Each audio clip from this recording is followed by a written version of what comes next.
El cine paraguayo se viste de gala esta noche de avant-premiere de la película Mangoré. Todo lo mejor, los vestidos, los famosos, los actores, te lo llevamos a través de esta pantalla de Red Guaraní en exclusiva para Rompiendo la Siesta.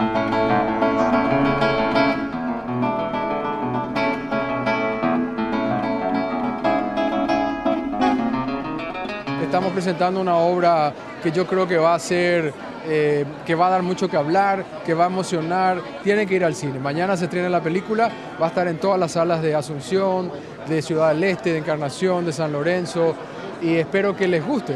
Yo ya la vi varias veces y cada vez que veo me vuelvo a emocionar. Espero que a ustedes les pase lo mismo. Es increíble la energía que se siente en este momento. Bueno, como sabes, es la primera vez que muchos vamos a ver la película por primera vez.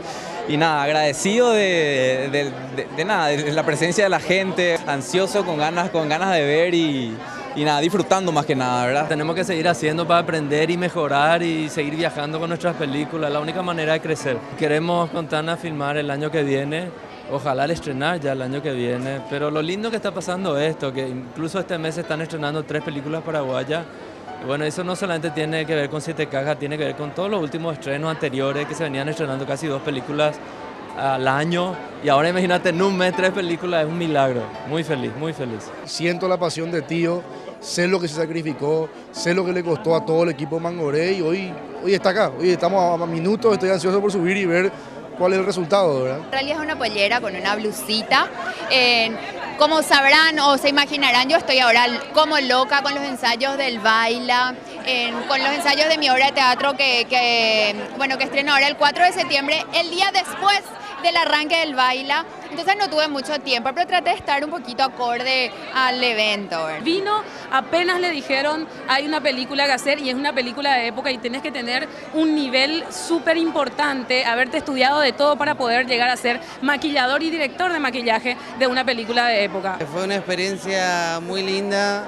Estar acá en Paraguay, mi tierra, mi gente. Quedo muy contento que dejé buenas enseñanzas para el futuro del cine que va a ir creciendo cada día más. Tengo mucha fe que esto es solo el comienzo del Mangoré y que el cine Paraguay siga creciendo y pueda volver. Estoy muy emocionada por el cine porque es la cuarta que se estrena este año. Tiempo nublado, Felices los que lloran, Chicas 94 horas, el documental y ahora Mangoré. Yo creo que en un año y piquito vamos a estar estrenando, si Dios quiere, nuestra segunda película. Ahí estamos. Una emoción, ansiedad, nervios de poder ver la película por primera vez. Este gran artista que tuvimos nosotros nos dejó un legado bastante importante, su música, su arte, su pasión, su ejemplo y con eso se va a encontrar la gente.